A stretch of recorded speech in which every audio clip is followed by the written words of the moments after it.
So in this video we'll be understanding about the various applications of heating effect of electric current. Last time हमने पढ़ा था कि हर वो device जो जिससे इलेक्ट्रिसिटी पास कर रही है उसमें कुछ अमाउंट ऑफ हीट प्रोड्यूस होती है, राइट। तो अब वो जो हीट प्रोड्यूस होती है डिवाइस में वो क्या आपके लिए हेल्पफुल होती है, क्या यूज़फुल होती है या फिर नहीं होती, डिपेंडिंग ऑन आपकी डिवाइस क्या है, वो सब चीज़ हम स्टडी करेंगे।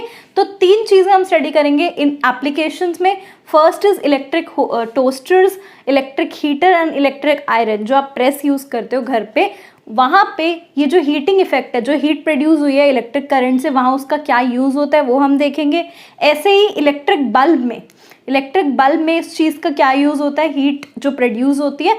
Third case, in case of electric fuse इसकी क्या एप्लीकेशन होती है। So let's begin with the first one. अब आपको पता है ये जो हीट प्रोड्यूस होती है करंट के जनरेट होने से, जब इलेक्ट्रिसिटी पास करती है, मतलब उसके साथ में जो अनवांटेड हीट प्रोड्यूस होती है, ये कई केस में यूज़फुल होती है और कई केस में हार्मफुल होती है ना। तो अब हम पहले देखते हैं ऐसा एक केस जिसमें ये जो हीट प्रोड्यूस्ड है ये यूज़फुल है, यानी in case of electric toasters, electric heaters या फिर इलेक्ट्रिक आयरन जो प्रेस आप यूज़ करते हो। अब देखते हैं उसका काम क्या है। लेट सपोज आप प्रेस वाला एग्जांपल लो, वो क्या करती है, कपड़े प्रेस करने के काम आती है, मतलब उसमें हीट डिसिपेटेड मैक्सिमम होएगी तो मशीन अच्छे से काम करेगी, यही मतलब है। तो उसमें क्या क्या प्रॉपर्टीज़ होनी चाहिए वो देख लेते हैं। जो उस प्रेस के अंदर इलेक्ट्रिक कॉइल है, कॉइल मतलब जो वायर उसके अंदर लगी हुई है, ठीक है, उसका क्या प्रॉपर्टीज़ होनी चाहिए, उसका हाई मेल्टिंग पॉइंट होना चाहिए। ये प्रॉपर्टीज़ आपके एमसीक्यू में आपसे पूछी जा सकती हैं, है ना, तो ध्यान से इन्हें देख लेना। हाई मेल्टिंग पॉइंट होना चाहिए। हाई मेल्टिंग पॉइंट क्यों? मेल्टिंग पॉइंट हाई होगा तो वो जल्दी मेल्ट नहीं होएगी, वो कॉइल जल्दी मेल्ट नहीं होएगी तो हमारी जो डिवाइस है वो जल्दी ख़राब नहीं होएगी, यही मतलब है। Next is high resistivity. जब रेजिस्टिविटी हाई होएगी तो रेजिस्टेंस भी हाई होएगी, और रेजिस्टेंस हाई होएगी तो उससे क्या होगा कि जो हीट प्रोड्यूस है वो मैक्सिमम निकलेगी, है ना। Heat produce would be maximum, ultimately that is what we want. Next is high tensile strength and they do not get oxidized easily. अब आप देखो, हाई टेंसाइल स्ट्रेंथ का मतलब भी वही है कि वो जल्दी खराब ना हो, और ऑक्सीडेशन का प्रोसेस आपने केमिस्ट्री में पढ़ा था। ऑक्सीडेशन का प्रोसेस क्या होता है कि एक अनवांटेड सी लेयर डिपॉजिट हो जाती है, यही ऑक्सीडेशन होता है। अब आपको ये ऑक्सीडेशन प्रिवेंट करना है ना, तो आपको कॉइल ऐसा रखना है कि वो जल्दी ऑक्सीडाइज ना हो। ऑक्सीडाइज जल्दी होएगा यानी कॉइल ख़राब हो जाएगा, कॉइल ख़राब हो जाएगा तो हमारी प्रेस या फिर हीटर या टोस्टर जो भी डिवाइस है वो ख़राब हो जाएगी। सो ये प्रॉपर्टीज़ होती हैं जहां आपको heating effect of electric current useful application show कर रहा है, जैसे in case of electric toasters, heaters और इलेक्ट्रिक आयरन। क्या क्या प्रॉपर्टीज़ होती हैं आपको याद होनी चाहिए। जो उसमें कॉइल है उसका high melting point, high resistivity, high tensile strength and they should not get oxidized easily. अब इसके बाद हम ऐसी एप्लीकेशंस देखते हैं जहाँ पे जो अनवांटेड हीट प्रोड्यूस्ड है, जो करंट से अनवांटेड हीट प्रोड्यूस्ड है, ये यूज़फुल नहीं है ऐसे devices. So the next application is in case of electric bulb. अब इलेक्ट्रिक बल्ब में क्या होता है, ये जो अनवांटेड हीट प्रोड्यूस है, जब कोई भी आप डिवाइस रन कर रहे हैं, जो इलेक्ट्रिसिटी प्रोड्यूस है उससे जो अनवांटेड हीट प्रोड्यूस हुई है, जिसे आप heating effect of electric current बोलते हैं, वो यूटिलाइज हो जाती है and that bulb converts this heat energy into light energy, ठीक है, और इससे आपका बल्ब ग्लो करता है, लाइट प्रोड्यूस होती है उससे, ठीक है। तो अब ऐसा होता कैसे है वो देख लेते हैं। मैंने यहाँ पे एक टिपिकल बल्ब शो किया है, ठीक है, थोड़ा ड्राइंग ऐसी ही है बट स्टिल अंडरस्टैंड करने के लिए ठीक है। अब बल्ब में जब लाइट प्रोड्यूस हो रही है तो कैसे प्रोड्यूस होती है, यहाँ पे एक वायर सी प्रेजेंट होगी, बहुत पतली सी वायर होती है। बहुत ध्यान से ऑब्जर्व करेंगे बल्ब में तो आपको वायर दिखेगी। एक्चुअली बल्ब काफ़ी बड़ा होता है, उसके कंपैरिजन में वायर काफ़ी छोटी होती है। डायग्राम में थोड़ा सही सा नहीं बना, बट वो वायर किसकी होती है, वो वायर टंगस्टन की होती है। टंगस्टन एक ऐसा मेटल है जिसका मेल्टिंग पॉइंट बहुत ज़्यादा हाई है। First property is that it has high melting point. अब क्योंकि इसका मेल्टिंग पॉइंट बहुत ज़्यादा हाई है तो ये वायर जल्दी मेल्ट नहीं होती, रादर ये जितनी भी हीट प्रोड्यूस है उसे रिटेन करके उसे वापस लाइट एनर्जी में कन्वर्ट कर देती है, ठीक है। जितनी भी हीट प्रोड्यूस है उसे रिटेन करके लाइट एनर्जी में कन्वर्ट कर देती है। Next is it has high tensile strength. Again वही पॉइंट, टेंसाइल स्ट्रेंथ हाई है मतलब वो वायर जल्दी ब्रेक नहीं होएगी, ख़राब नहीं होएगी। Do not get oxidize easily, oxidize नहीं होएगी, उस पर अनवांटेड लेयर डिपॉजिट नहीं होएगी। अब ये ऑक्सीडाइज ना हो जल्दी, इसीलिए ये जो बल्ब होता है जनरली ग्लास का बना होता है या क्वार्ट्ज का बना होता है, और इसमें एक इनर्ट गैस फिल्ड होती है। इनर्ट गैस होती है नाइट्रोजन और आर्गन। ये चीज़ इतनी इंपॉर्टेंट नहीं है बट समझ लेते हैं। नाइट्रोजन और आर्गन ये इनर्ट गैसेज है, मतलब कि आर्गन AR होता है ठीक है, ये इनर्ट गैसेस है, मतलब कि ये गैसेस इस तरह फ्रेम हुई हुई है such that this bulb does not, the filament does not oxidize readily, filament जल्दी ऑक्सीडाइज ना हो, बल्ब खराब ना हो, इसलिए इनके अंदर एक इनर्ट गैस फील्ड होती है, नाइट्रोजन और आर्गन। ठीक है, और इनर्ट गैस मतलब वो गैसेस जो ज़्यादा रिएक्टिव नहीं है। ठीक है, तो बाय चांस बल्ब ब्रेक भी हो जाए तो वो गैसेस आपको कुछ हार्म नहीं करती, नाइट्रोजन और आर्गन जैसी गैसेस। सो ये केस हो गया हमारा इलेक्ट्रिक बल्ब का। इसमें आपको पता क्या क्या होना चाहिए कि अनवांटेड हीट किस में कन्वर्ट होती है, लाइट में। कैसे? क्योंकि फिलामेंट जो है, ये जो वायर सी है अंदर, वो टंगस्टन की बनी हो और ये टंगस्टन की प्रॉपर्टीज पता होनी चाहिए आपको। ठीक है, अब थर्ड एप्लीकेशन पे आते हैं। So the next application is electric fuse.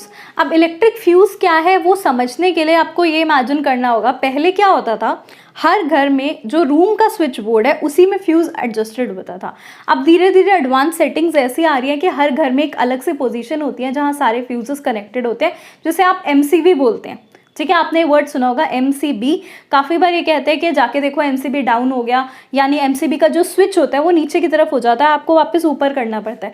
कब होता है वो? जब कहीं ना कहीं शॉर्ट सर्किट हो रहा है या कहीं ना कहीं एक्सेस करंट पास हो रहा है, आपकी ऐसी डिवाइस लगी हुई है जिसमें जो एडजस्ट नहीं कर पा रही स्विच के साथ, तो आपका MCB डाउन हो जाता है। ठीक है, और ये हर घर में विदाउट एनी एक्सेप्शन MCB ज़रूर होता है। ठीक है, एक पूरा स्विच बोर्ड होता है कंसिस्टिंग ऑफ MCBs, उसमें ये फ्यूज़ ही होते हैं।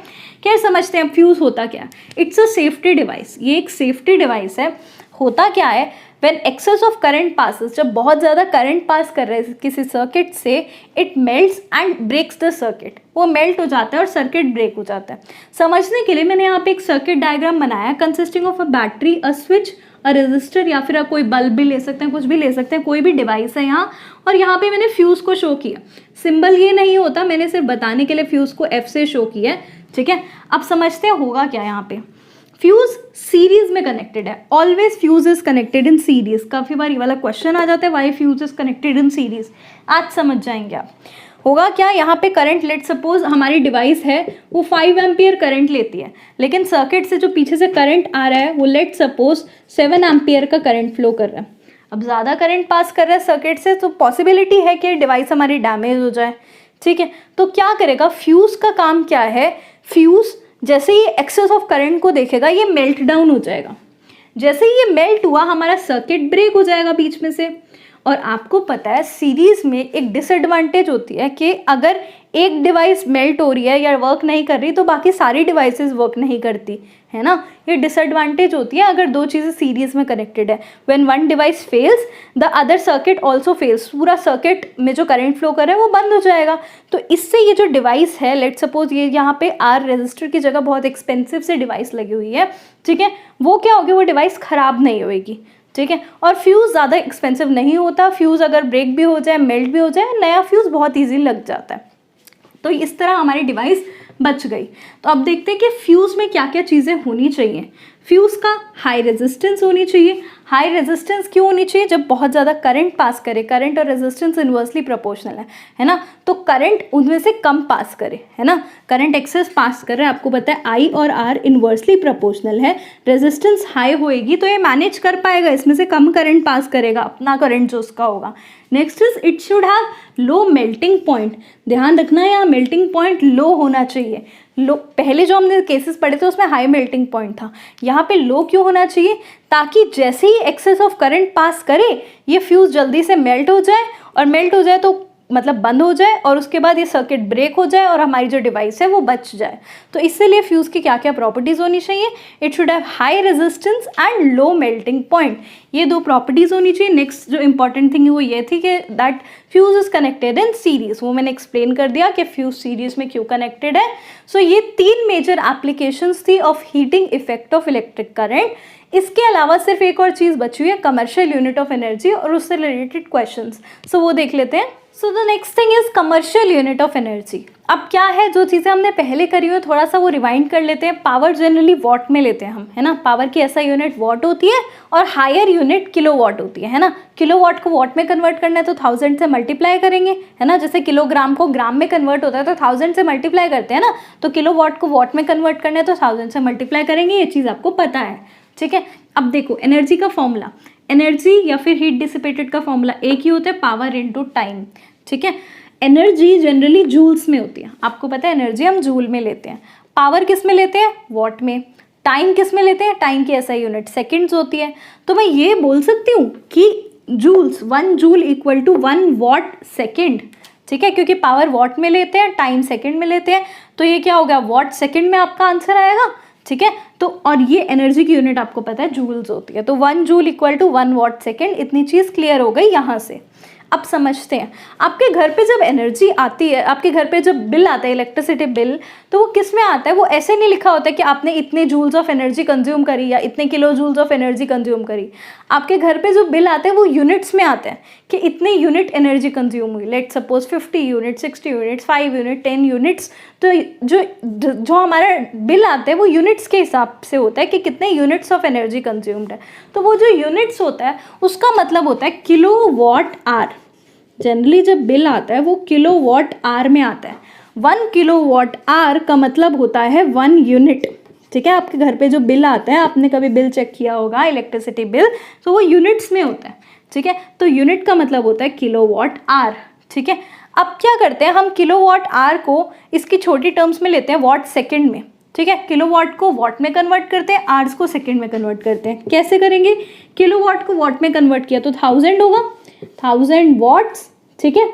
और आवर्स को सेकेंड्स में कन्वर्ट किया तो क्या होगा, 1 hour equal to 60 minutes and 1 minute equal to 60 seconds, ठीक है। तो ये हो गया 1000 इंटू 60 इंटू 60, 1000 यहाँ से आया, किलो वॉट को वॉट में कन्वर्ट किया और आवर्स को सेकेंड में कन्वर्ट किया तो 60 इंटू 60 ये होगा, ठीक है। तो इससे आंसर आएगा 36, आगे होगा 1 2 3 4 5 5 zeros, या फिर 3.6 इंटू 10 to the power 6, ठीक है।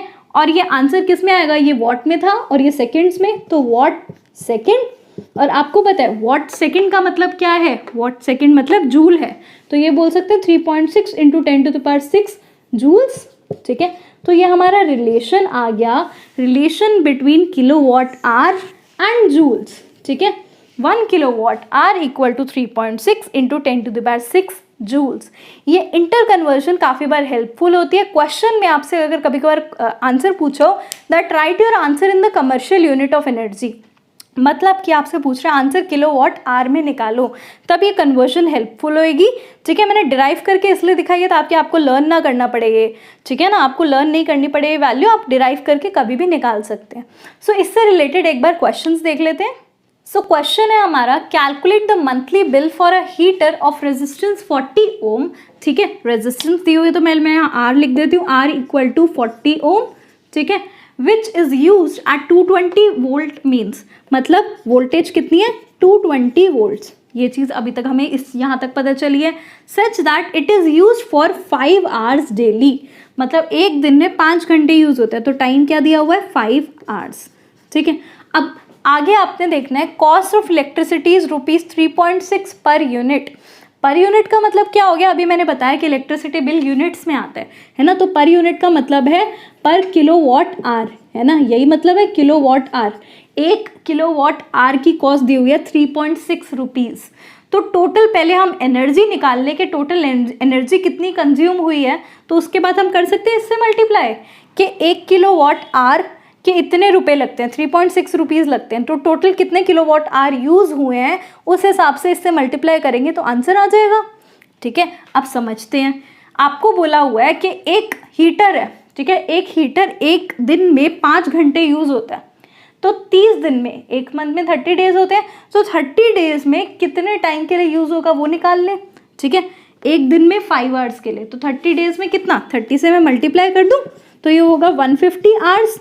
तो टोटल टाइम जब तक वो यूज़ हुआ है कितना है, 150 आवर्स यूज़ हुआ है।